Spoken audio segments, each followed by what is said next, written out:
25% থেকে বেড়ে 50% হলো মার্কিন শুল্ক। ইতিমধ্যে ট্রাম্পের এই ঘোষণার পাল্টা জবাব দিয়েছে ভারত। খোদ নরেন্দ্র মোদী বলেছেন কৃষক স্বার্থের সঙ্গে কোনো আপোষ নয়। আশঙ্কা প্রকাশ করে প্রধানমন্ত্রী বলেছেন এই নীতির জন্য তাকে হয়তো মূল্য চোকাতে হবে, তবু তিনি কৃষকদের জন্য তা করতে প্রস্তুত। हमारे लिए अपने किसानों का हित सर्वोच्च प्राथमिकता है। भारत अपने किसानों के, पशुपालकों के और मछुआरे भाई बहनों के हितों के साथ कभी भी समझौता नहीं करेगा।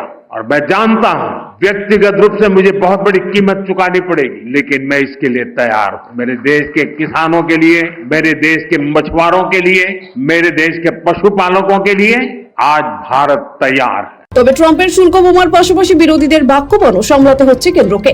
এসবের মাঝেই প্রধানমন্ত্রী নরেন্দ্র মোদীর সমালোচনায় সুর চড়িয়েছে বিরোধীরা। মোদীকে বিঁধলেন তৃণমূল কংগ্রেসের সর্বভারতীয় সাধারণ সম্পাদক অভিষেক বন্দ্যোপাধ্যায়। সব বলেছেন এটা আমাদের কূটনৈতিক ব্যর্থতা। আমাদের করা উচিত নয়। যাদের ছবি রয়েছে ডোনাল্ড ট্রাম্পের সাথে প্রশ্নটা করুন। 50% ট্যারিফ ভারতবর্ষের উপর লাগানো হয়েছে। নিশ্চয়ই এর একটা ক্ষয়ক্ষতি তো পড়বেই। আমি মনে করি যে এটা আমাদের কূটনৈতিক ব্যর্থতা এবং ভারতবর্ষকে কঠোরভাবে এর মোকাবিলা করা উচিত।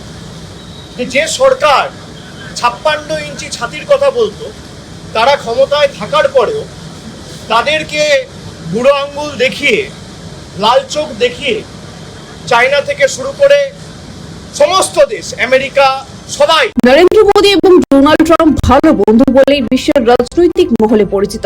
একাধিক সম্পর্কে এইভাবেই সম্বোধন করেছেন। এখন শুল্ক ইস্যুতে মোদী সরকারকে বিধে কার্যত খোঁচাই দিলেন তৃণমূল সাংসদ অভিষেক বন্দ্যোপাধ্যায়। প্রশ্ন তুলেছেন ট্রাম্পের হয়ে প্রচার করেছিল কে? হয়ে ডোনাল্ড ট্রাম্প এখানে প্রচার করতে এসেছিল, আর যারা গিয়ে ডোনাল্ড ট্রাম্পের হয়ে 2019 সালে আমেরিকার টেক্সাসে প্রচার করেছিল তাদের এই প্রশ্নটা করুন। ডোনাল্ড ট্রাম্পকে নিয়ে ভারতবর্ষে কোভিডের 1 মাস আগে গুজরাটে প্রচার কে করেছিল? ডোনাল্ড ট্রাম্পের হয়ে প্রচার করতে গেছিল টেক্সাসে কে? ডোনাল্ড ট্রাম্পের হয়ে আপনি প্রচার করেছিলেন, বিজেপির নেতারা করেছিল।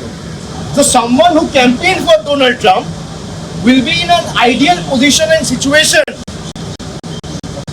and far more apprised and will be able to argue that what made Mr. Donald Trump and the US government a 50% tariff on India. The onus is on him. The onus is on the incumbent NDA and BJP government, not Trinamool Congress. আসলে কিছুদিন আগেই Donald Trump ভারতের অর্থনীতিকে মৃত বলেও কটাক্ষ করেছিলেন। তারও পাল্টা দিয়ে অভিষেক বন্দ্যোপাধ্যায় বলেছেন অন্য কেউ ভারত সম্পর্কে এমন কথা বলতে পারে না, বললে তার বিরোধিতা করা উচিত। And I also strongly condemn what Donald Trump said about India. He said the Indian economy is dead. Well, I don't agree. Nobody has got the might to kill the Indian economy. It's surviving on the love and affection of 140 crore Indians. I can say Indian economy is in ICU. From bad, it has become worse in the last 10 years. এদিকে লোকসভার বিরোধী দলনেতা রাহুল গান্ধী লিখেছেন 50% শুল্ক চাপানোটা ট্রাম্পের আর্থিক blackmail, অনৈতিক উপায়ে ভারতকে খাটো করার চেষ্টা। নিজের ব্যক্তিগত দুর্বলতার কারণে দেশবাসীর স্বার্থ যেন চাপা পড়ে না যায় সেটা দেখতে হবে প্রধানমন্ত্রী নরেন্দ্র মোদীকে। এদিকে তৃণমূলের রাজ্যসভার দলনেতা ডেরেক ওব্রায়েন বলেছেন ট্রাম্প 50% শুল্ক চাপালেন, এবার 56 ইঞ্চি কি বলবেন? এখন আমরা বুঝতে পারছি মোদী ও তার ভঙ্গুর জোট কেন সংসদ অচল করে রাখছে। এদিকে খানিকটা নরম সুর হলেও ট্রাম্পের শুল্ক ঘোষণাকে দ্বিচারিতা বলে কটাক্ষ করেছেন Shashi Tharoor. I see. Well, I mean, I don't think that's particularly good news for us, but you know, obviously that takes our total tariffs to 50%, and that's going to make our goods unaffordable to a lot of people in America.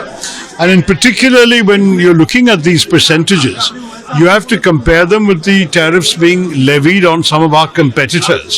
And I'm afraid if you look at people like Vietnam, Indonesia, Philippines, even Bangladesh and Pakistan have lower tariffs than us, then ultimately people will not be buying goods from us in America if they can buy them cheaper elsewhere. So that's not very good for our exports to America. Modi को कटाक्ष करते ছাড়েনি Samajwadi party सांसद अखिलेश यादव। सोचने की बात तो यह है कि आज 11 साल सरकार के हो रहे हैं, आखिरकार ये कहना क्यों पड़ रहा है? क्या वजह क्यों कहना पड़ रहा है? बहुत सारे ऐसे हुए होंगे कहीं न कहीं कि आपने उन कारोबारियों को लाभ पहुंचाने का काम किया हुआ, वो बात तो नहीं है। क्योंकि फॉरेन पॉलिसी देश के लिए बननी चाहिए थी। फॉरेन पॉलिसी में कुछ लोगों के हित नहीं साधने थे, शायद कहीं यही बात तो नहीं है। বিরোধীদের একজোট হয়ে প্রশ্ন, 50% শুল্ক বসার পর 56 ইঞ্চি ছাতি এবার কি বলবে? আসলে ভারতের সঙ্গে আমেরিকার দ্বিপাক্ষিক বাণিজ্য খুবই কম, তবু ট্রাম্পের শুল্ক বানের জেরে বড়সড় ধাক্কা খেতে চলেছে যন্ত্রাংশ, বস্ত্র এবং বৈদ্যুতিন জিনিসের রপ্তানি। ব্যুরো রিপোর্ট, সময়, কলকাতা।